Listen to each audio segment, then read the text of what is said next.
People vaccinated. Mike? Yes, Mark and Aaron, and it's not just that hospitalizations are now on the rise. This is coming at a time when hospitals are also facing staffing shortages all over the country. And so, as you mentioned, public health officials are urging people to get vaccinated to reduce their risk of going to the hospital.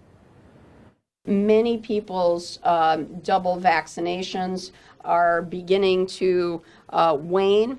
Immunity is waning. The Lamont administration continues its push to get more people vaccinated against COVID, and for those who are vaccinated to get boosters. Demand for boosters does remain high, so much so that officials are organizing pop-up clinics again. We are ready to be in new locations if we need to be able to have pop-up clinics available so people can just walk in. People in the East Hartford area appreciated the convenience. Okay, a little needle, sorry about that. Some said they had a hard time making an appointment for a booster. Bring it into the communities makes it much easier, especially for the elderly and handicapped people trying to get access. Some people came to get their boosters to protect themselves, while others say they want to continue having whatever normalcy has returned to their lives. Once the vaccine became more readily available, as numbers started going down, we began to have some more in-person activities. But public health officials are stressing another reason: staying out of the hospital. Hospitalizations continue to rise, and nearly 80% of those cases are unvaccinated. Now, doctors are worried about having enough space for non-COVID patients. If somebody is going to have a heart attack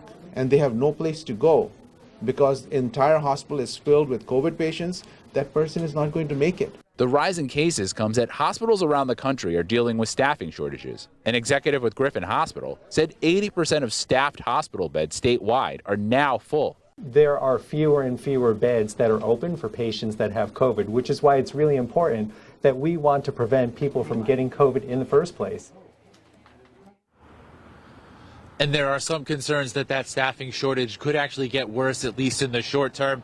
The American Nurses Foundation surveyed 9,500 nurses nationwide in September. 21% of those who responded said that they intend to leave the field in the next 6 months. Live from Glastonbury, Mike Savino, Channel 3 Eyewitness News.